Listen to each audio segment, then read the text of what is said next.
Why, hello, everybody. Welcome back again to another edition of Late Night Onchain.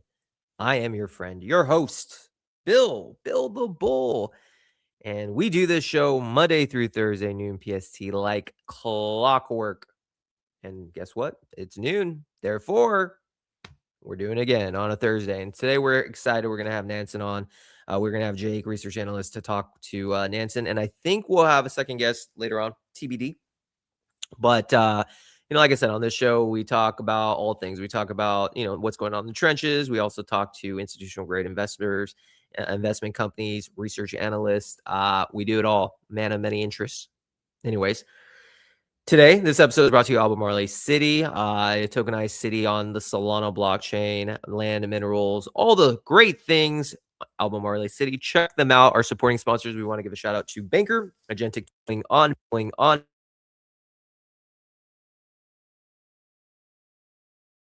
We just had a little technical difficulties with the mic. I apologize. But yeah, Banker infrastructure, agentic tooling that allows agents to operate on their own, and BV7X, basically agents, prediction markets, their consensus is your alpha. Check them out. So not really much today in the wonderful world of on-chain. Yesterday we had base and a lot of the issues where Jesse Pollock had a big announcement. So you guys can tune in. I did a reaction video. We had the head of AI for base on as well. So that was good. In the Robinhood world, prices are kind of down. The market is kind of shifted away from the memes. It seems in its current form that Robinhood is focusing heavily on the stock utility aspect, tokenized stocks. And tokenized stocks actually is going to be a big topic for the next year across every chain. I think every chain wants to bring in tokenization of all assets, not just stocks, but the financial rails in the traditional world are coming on chain, and every single chain wants a piece of that pie. So I think it's something to pay attention to if you're out there. So, you know what? Without further ado, let me just make sure we show some love to Jake from Nansen. Let's just bring him up. Let's talk. Let's talk about, and when we're talking about agentic agents, also, bringing tokenization stocks, a big thing as well that's going on, that's going to be a big thing going forward, is using agents for your own personal use.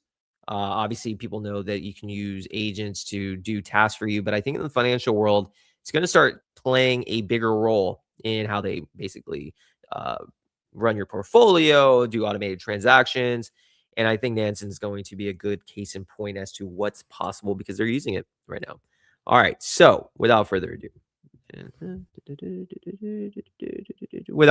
the one, the only, Jake, my friend from Nansen. How you doing? Hey, not too bad. Yourself?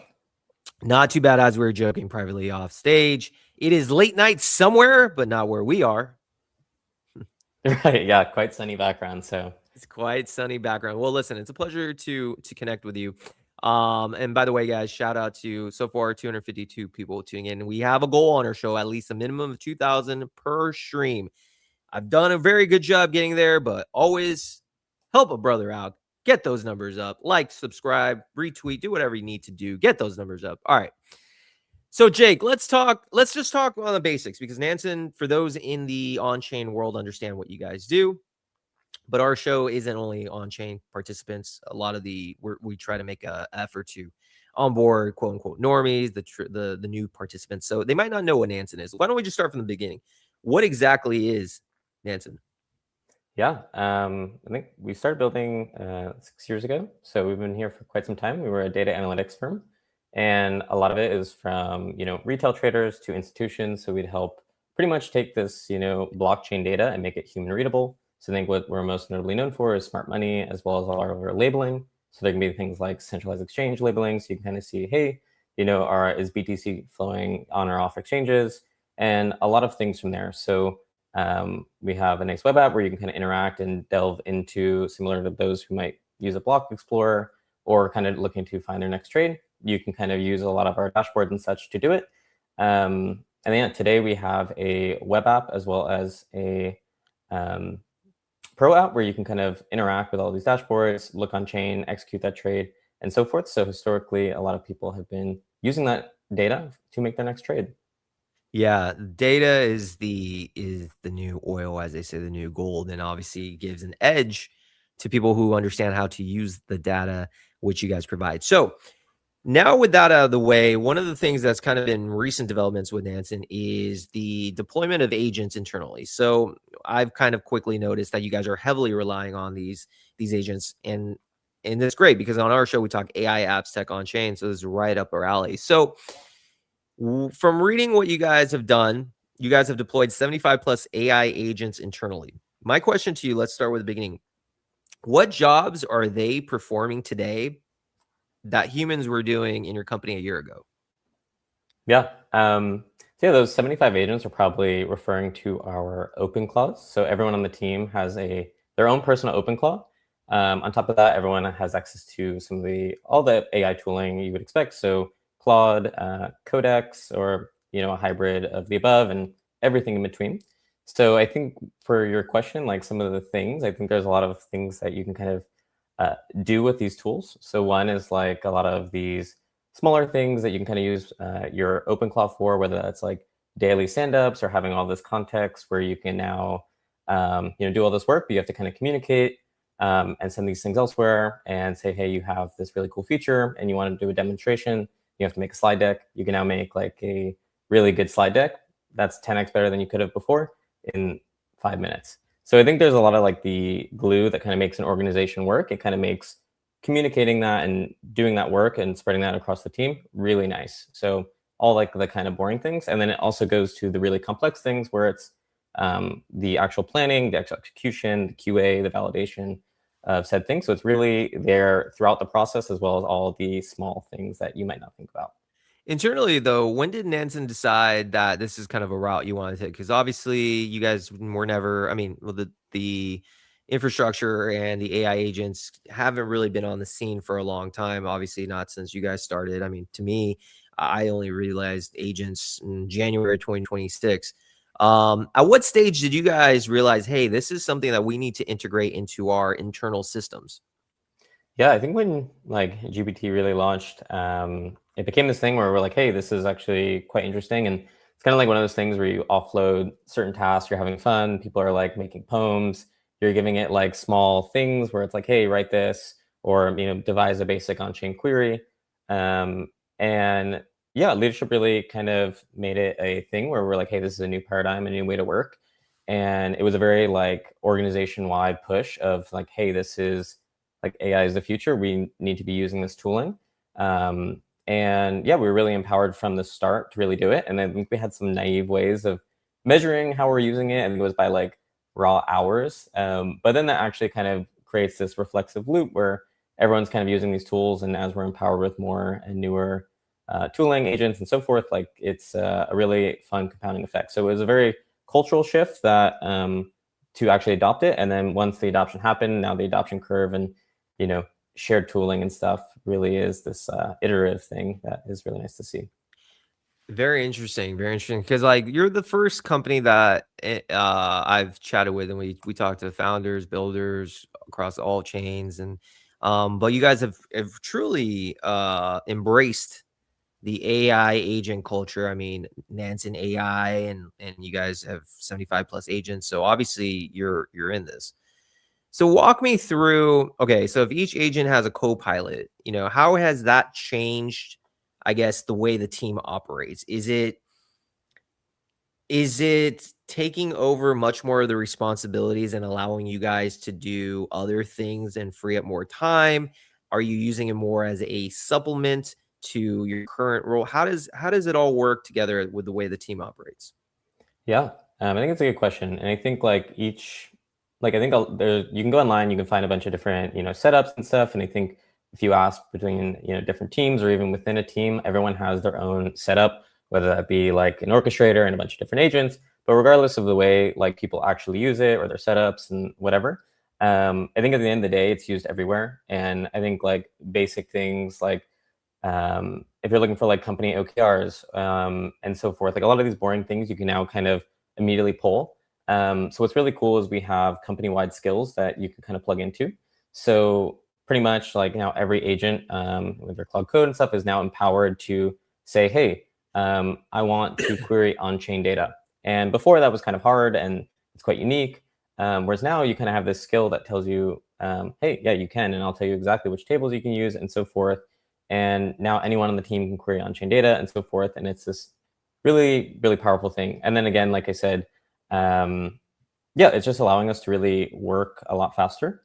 So what's really cool is you can try a lot of things and you're able to share that. And again, like a lot of it is really taste and human intuition, right? Because you can be working with AI agents all day and doing stuff, but just because you can do things doesn't mean you should. So there's actually a lot of alignment and things that, yeah, really reinforce like the human to human syncs and really, yeah, like doing the shipping and then coming back and realigning, kind of iterating in an aligned way. As yeah, oftentimes with AI, things can hallucinate, things go off the rails, things can get directed. So it's really just kind of honing that in and yeah, really aligning.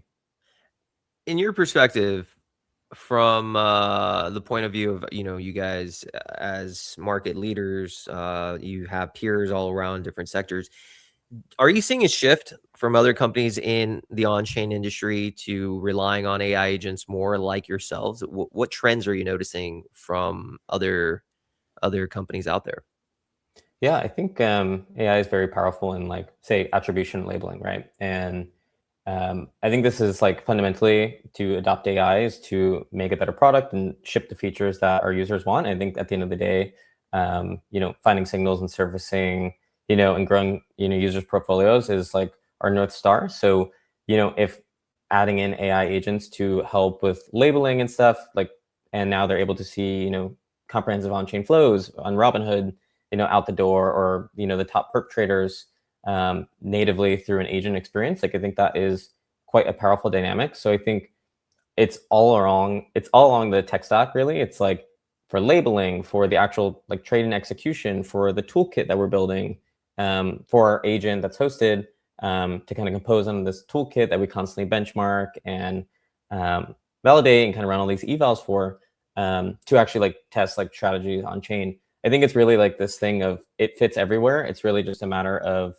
what that given company is doing. So for us, it's an on-chain company looking at agentic trading. So we really want that vertically aligned experience. So really agents kind of sit from all the features we build to the actual agentic side that the users feel when trading. If they're like, hey, I want to trade gold, no longer do you need to go find like that given URL and, find the specific token address and yada, yada, yada. It's just kind of this very nice user experience. So I think it's really where like the agents kind of are all from where we are building on the team to actually the end user experience. So I think, yeah, it's really everywhere. Yeah, and I can just imagine it as things continue to progress. I think you're going to see more and more because the advantages are there with very minimal downside, honestly. Because at the end of the day, you want to have the best user experience possible for, and that's what the agentic tooling does. All right, so now I want to shift the topic to finance and AI agents because I think that's a huge topic that I've come across, that every industry leader is trying to push. Robinhood, Coinbase, you name it, Solana. And that's utilizing AI agents in personal finance as a extension of autonomous trading, autonomous investment, rebalancing portfolios, things of that nature. So when let's from a expert's point of view, again, we want to simplify it. What does autonomous trading agent mean to you? How would you best describe it to your grandma Sally down the street when you're saying, "Hey, the future is coming, and autonomous agent trading is coming"? What does that mean to you? How would you explain that to people?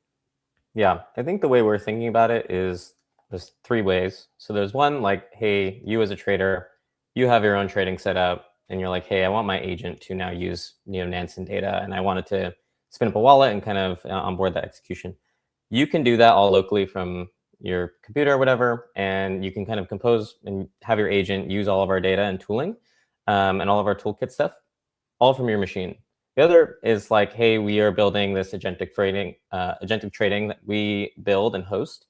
And that is essentially, we build this agent and we, again, fine tune and benchmark that to the toolkit we're building that you can use on your own. But if you're using our stack, pretty much you can kind of have it and be like, hey, I want to see what the top gold traders are trading today. And you can kind of go back and forth with this agent and come up and say, hey, I want to see like what they're buying today, and then make that trade. Ultimately, like in this rollout, we see this as like the user's always in control, right? It's not a fully autonomous, like, hey, make me, XYZ money and make no mistakes, right? Like obviously that doesn't work. That would be cool though. Right. Yeah. Hopefully one day we're building towards that. So yeah, pretty much we're trying to make that user experience really nice, because you can really think like, hey, wow, like if you have this highly optimized agent that is fully familiar with this toolkit and composed with other things, and now you layer in execution, it becomes a very powerful primitive where, yeah, you can build off of our trading strategies, our indicators, smart money, bring your own strategies, backtest those, whatever. And I think it's like appeals to everyone from like general retail who's like looking like, what do I care about, right? And doesn't know their trade, to people that have these very sophisticated trading strategies and, want to add things from our toolkit and, build off our agent. And then the final is like that fully autonomous thing I think that everyone kind of thinks about, which is like there's a lot of promise. But obviously that's a big philosophical thing of like, if you have this agent that's fully running these trading strategies, like, who's actually running that and so forth. And I think like there's a lot of things we'll need to build to get towards that ultimate vision of like, hey, agents are now able to kind of take on more and more things. But for now, I think it's really just empowering users to both find the next trade and to build off their current strategies to do it in a more informed way, right? Because it's much empowering when you have an agent that's able to screen the markets 24/7. And yeah, so I think that's really slowly but surely we'll get to that like end vision. But I think in the way people are see it today, like it's kind of this like scoped down version in the same way that like when GPT launched, you use it to write poems, emails, small basic things. And as the models got better, you kind of are like, hey, actually, I'm going to offload this to it. And slowly but surely, you kind of give it more and more capabilities. But it really starts from like a focus on security and execution, really kind of doing all the simple things right first. And then you can kind of add on. With that being said, we're not there yet, as you were saying, but how far, if I had to ask you from your personal opinion, how far do you think we are from AI basically managing a significant portion of people's portfolios? We're thinking like 1 to 2 years? We're thinking 5 years? What would you say? Yeah, I think it's a good question. I mean, it depends how you frame it. I think like we're already seeing DeFi strategies like composed with AI agents, like either for like risk frameworks and stuff. So in a lot of ways, like agents in this like kind of agentic framework is slowly but surely touching parts of the stack and like accounting for certain TVL and such. So like we're already kind of seeing inclinations of this today. I think we'll continue to see that, as you said, like Robinhood, Coinbase, everyone is really kind of pushing towards this. And especially as like everything's coming on chain, I think with that premise, stocks, commodities, prediction markets, everything, like it's to be able to trade all of those things. Like it just really seems like the right permissionless trading ground to spin up and kind of do, this agentic trading. But yeah, I it's hard to say. I would say like every month it'll get closer and closer to, it'll be like, oh wow, like everyone is using agents for these things. So yeah, we're seeing it today, and I'm sure like by the end of the year, like we'll continue to see it way more, and by next year it should be a lot more adopted. Does this like future new world, like on an individual level, kind of scare you a little bit, or does it excite you? Because on the one hand, from a perspective, the possibilities are endless. Right. It's just what agents can do that's unlocking things that have never been thought of. But on the other hand, it's just like, wow, like humans might not be needed as much. I'm always just genuinely curious with those who actively use or employed by companies who use the agents and go on a deeper level than surface chat GPT, their perspectives. What the future of society, how does that make you feel with AI being this next revolution? Scare you or excite you? Yeah, a really big question. I think as it pertains to on-chain and on-chain finance, I think it's an exciting thing. I think it needs to be deliberate, right? I think like a lot of these like over promises of what agentic trading can be is like maybe down the line. But at the end of the day, like you need like this is ultimately like users' funds. You don't want to just be like throwing in and kind of being like YOLO. And I think there's a lot of stories of like people accidentally pushing their private keys to public GitHub repos and stuff, and then ultimately like their wallets getting rugged. So it is like this new paradigm, but with that, like it is like the wild, wild west with kind of really focusing on security. I think that's kind of why we're really building out this like incremental framework of like, hey, the user is ultimately in the driver's seat. Like you can have these trading strategies, or you can collaborate and plan with like agents to come up with them. But ultimately, like, you are the one executing it, right? Like these are your user funds. Like we're not at a point yet where like an agent can just control those and perfectly make money, obviously. So yeah, I think we just really want to take this new framework and really empower the individual, meet them where they are, and make them and allow them to dial in their strategies more and just be able to execute them in a better way. So like you said, like it's no longer does someone who's retail need to know what a DEX is, or to know like, hey, like, oh, regular markets are down, or hey, I'm not based in the US and I want to trade, SpaceX or something. Like uh, everyone kind of has access to these tools. So if agentic framing just brings those tools and like assets to the user, like I think that is a net win. And because there's so many tools and assets to be traded, like agentic trading is a really good unified, what we think is the end goal, and that's why we're doubling down here. Amazing. Shout out again to we've hit our number, 2,000 people. Jake, we can now celebrate. I know you were super stressed about it. I know it. Shout out to the 22,029 people tuning in live late night on Chain with Jake from Nansen. Again, brought to you by Banker BB7X and Albemarle City. A few more questions before we wrap things up. With Nansen specifically, obviously now agentic tooling, agentic agents internally is predominantly now a big focus of yours. Obviously, the data that you guys are providing others, it's going to rely heavily on such agentic infrastructure information.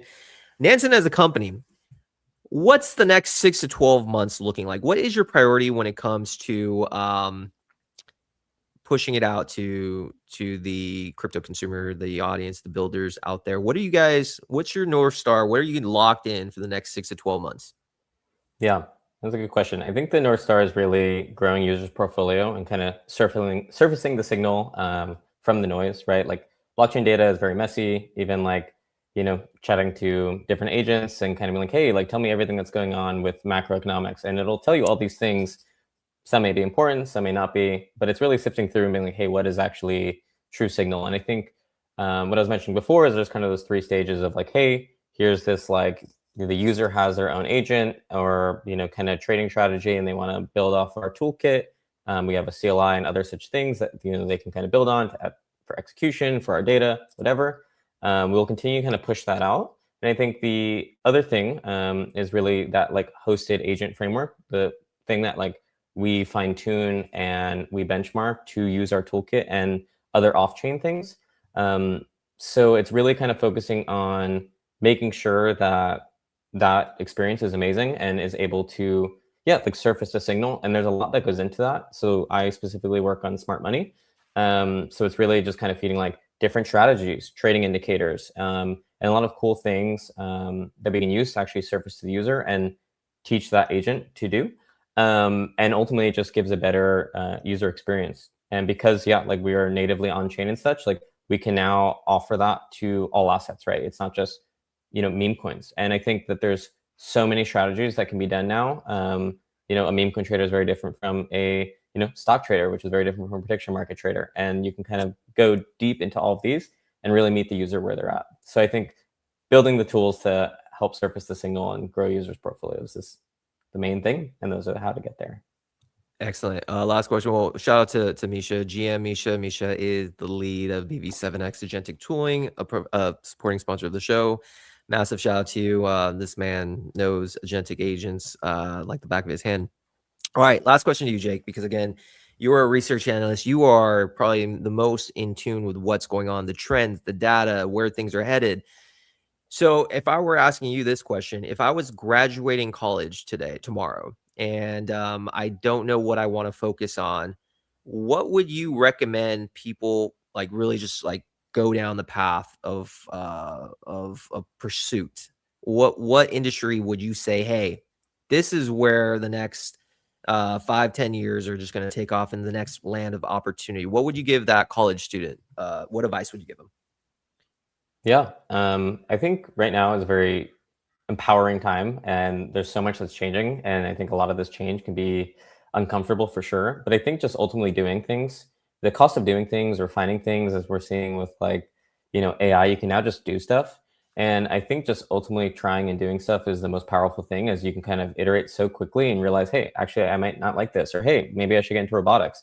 And there's just a very open push for information being very accessible, and with agents, you don't necessarily need to be debugging in your house or learning how to code fully to get to a proof of concept. And I think, yeah, just really following your curiosity, because right now there's so much to do, and a lot of times with so much to do, you can kind of get this like indecision, and it gets overwhelming. But ultimately, just kind of following what you like to do and your human intuition, because ultimately hunches and what we're seeing that's the most surprising is, working with AI agents all the time, you're able to do so much. But a lot of it is actually really now the most important part is like the, syncing with other humans to be like, hey, this is actually what's happening, and kind of following that direction. And ultimately, like right now, like you are in the driver's seat and you have the most powerful tools. And you should be definitely using those tools like day in and day out, because yeah, without using them, like there's just so much out there, and it's really empowering. So really just follow what your interests are, whether it be, setting oceanic tides, or,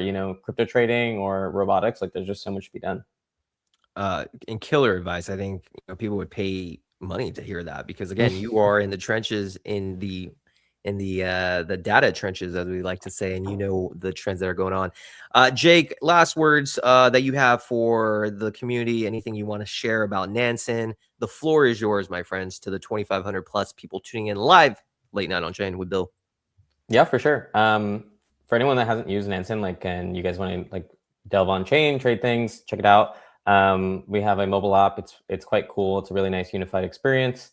I would say it's a great place to get your feet wet, just trading 24/7. If you want to trade perps, prediction markets, or memes on chain, it's quite cool. And I think just in general, like I think everyone keeps touting it's a bear market. There are still quite a lot of opportunities. And yeah, I think it's quite an exciting time to be building during. So yeah, it's the perfect time to experiment. I think especially during bear markets, you really get to filter the noise from the signal. So yeah, it's the best time to be playing around with things, getting into the market, and yeah, testing out the magic of agentic trading. So absolutely, everyone, go and check out Nansen. Jake, if there's anything I could ever do for Nansen, please let me know. I would love to continue our relationship and help spotlight everything that you're doing. I really enjoyed having you on, man. Thank you. For sure. Likewise. Thanks for having me. All right, thank you. That is Jake from Nansen, one of the premier lead institutions of on-chain data. A lot of people have used it over the years for their own gain. Now it's only going to get stronger and stronger with the agentic tooling available.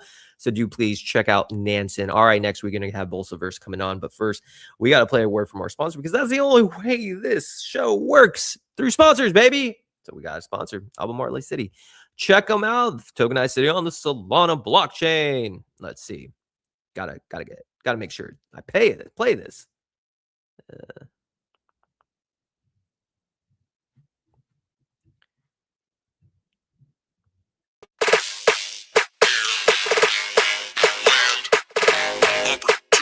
In fucking Vegas. Water, air, land, opportunity. We're up in Albemarle. Water, air, land, opportunity. Water, Albemarle. air, Albemarle. land, Albemarle. opportunity. We're up in Albemarle. Oh shit. Oh shit. Oh shit. Oh shit. Is that water? In fucking Vegas. Oh shit. Oh shit. Oh shit. Oh shit. Is that water? Niggas never had a city token, city token, city token, city token. Niggas never had a city token. Niggas never had a city token, city token, city token, city token, city token. Niggas never had a city token. Niggas never had a city token. I mean, even if you don't even like the project, you gotta admit that was a good video. That just makes me pumped. I just want to dance. I just want to dance alone in my little studio. Late night on base. All right, guys. 2,800 plus people tuning in. Great first guest. Shout out to Nansen. Man, it's cool to be in this seat because I've used their services. I've been in this industry a little too long. Not too long, but I've been in this. I've been around the block.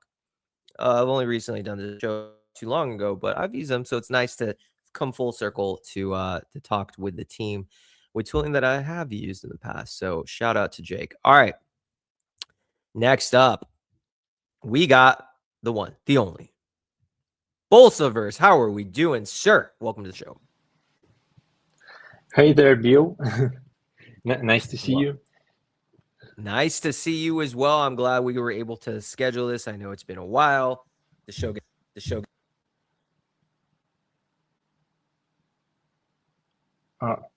Yeah, I got it. Sometimes technical difficulty. All right. So, my friend, let's just start with the basics. Tell us what you're working on. 2,900 plus people tuning in late on base. The floor is yours, my friend. What is Bolsaverse working on these days? Yeah. First, I want to say hey everyone, and thanks for giving builders for opportunity to speak. So I'm Georgie. So my nickname is Bolsaverse, as you can see. Currently, I'm working on PMFI. So we are building DeFi capital layer for prediction markets. We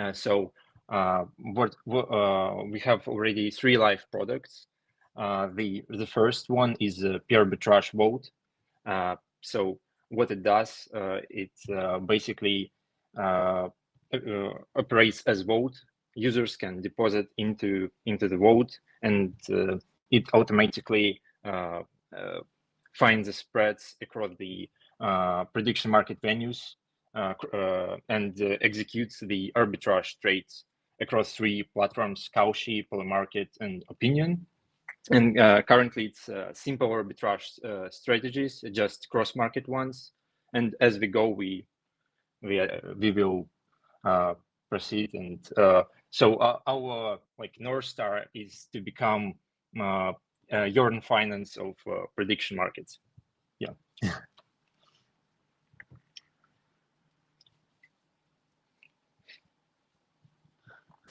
All right.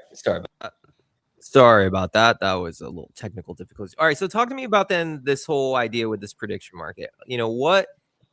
What kind of led to this idea, this creation? Why did you decide to build this? Yeah. So it started all with U.S. elections, the last U.S. presidential elections, and even before that, I was interested in prediction markets, but not that much. Then my focus, my background is basically I was working as a DeFi researcher, and then the prediction markets brought my attention because I have net negative balance on Polymarket, losing about minus $2,000, and then I thought that I'm just playing I'm just gambling. I'm not. I'm doing something wrong, and then I started to think, how can I win on prediction markets? Then I just I have been doing arbitrage on in bettings in normal Web2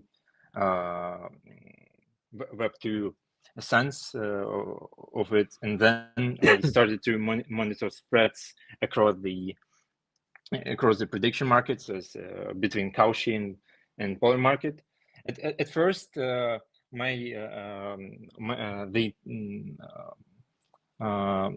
basically I was trying to catch the markets that were just launched on Polymarket and placed early bets like limit buy orders for just launched markets, and then I found out that the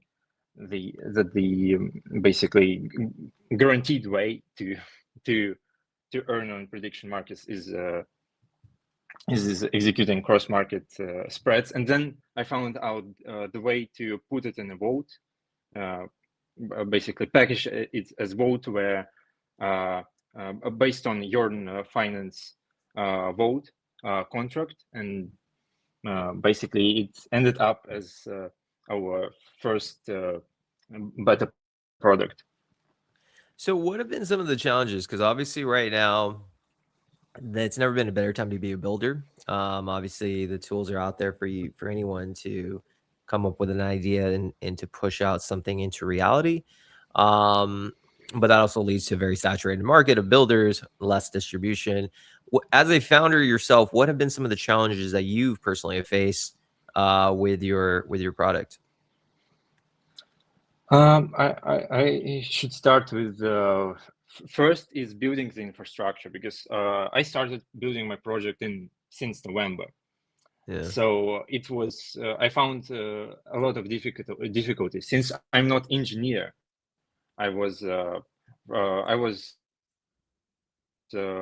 speaking to my friends who are engineers to so they can advise me. Also, are you back? Okay. Oh yeah. Yeah. So I spoke to my friends that they advised me where I was stuck, and building the whole infrastructure is really difficult. It basically is the first step, but for example, it was really hard to track the live positions of vote. Basically, the vote uses the liquidity to buy cross market spreads, and basically building the accounting for the vote was a big struggle. And also the user acquisition is definitely still a problem. Yeah. Yeah. What about in terms of getting product market fit, getting awareness with distribution? How have you solved that critical aspect? Because again, as a builder, one of the things that we've tripled down on this show is to give distribution to builders like yourself, amplify stories, because we feel that's the best way to stand up from the crowd. But from you, for you personally, how do you get people to know about what you're building? Yeah. So it started all with the forum. Basically I just created the Twitter page of PMFi. Then some like noticeable people followed us just randomly. For example, the Zach XBT, but I think he follows many products that are freshly launched. So I just submitted a form, and people filled it out with their wallets, Twitters, etc. And I also spoke to users directly through Forecaster and X, and that's how we got like our first 100 users. But it was with because we did a little pivot. We firstly built the P sniper vote, and then we pivoted to arbitrage, since the performance is guaranteed if the execution is done correctly. So Yeah, definitely, so definitely. yeah, It seems to like be you honest, you I'm had a still head start. struggling. What's that?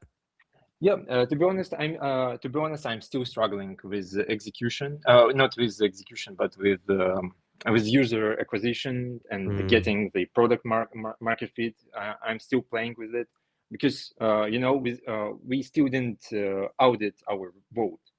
So what I'm doing right now is basically reshaping the product so the users can execute the same strategy using our API key, but with their Polymarket, Cauchy, etc. accounts. And I guess it will be much safer for us to, from users' perspective, to trust us and give it a try. And yeah, we're basically planning to turn to the agentic path, where I won't go this way. Yeah, I answered your question. Yes, yes, you did. All right, we have a few more minutes left. Talk to us about what's in store on the roadmap. Talk to us about what does the next 3 to 6 months look like? What's the main priorities? What's the main focus? What can we expect with what you're building? Yeah, I basically published the article with the PIM5 roadmap. It had nice traction. It has 17K views, reads, and quite well engagement, etc. So our roadmap says that we are planning to add more venues. Also, we are going to add more complex arbitrage strategies. Yeah, because right now they're just cross-market ones. So, also, as I already mentioned, we are gonna basically do some not pivot, but we are going to give opportunity to users to run the same strategies using the agents on their behalf, so they will control their wallets, their Polymarket, Cauchy, etc. accounts, and that's basically, I think, how we're gonna solve current problem. And yeah, obviously speak directly to users one by one and see if it's what actually people want, because we still as a builder, I'm speaking also as as a PIM5 founder, and also as builder, and sharing my struggles. So yeah, I spoke to some people from people who already did some successful launches, and what they said to me that I need to speak more with users, and because yeah, I found out that that my target audience currently like it doesn't match the expectations of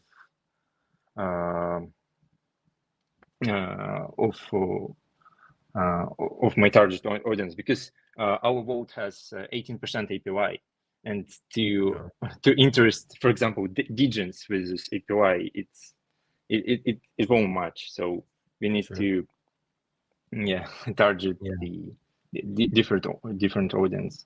You have to give, as a founder, you have to give, you have to know what your audience wants. You have to know what interests them. You have to make that product. You have to speak the language to get them interested, because without the users, without making them feel connected to the project, your project is doomed. Not just yours, just in general, projects are doomed. So it seems like you're on the right path.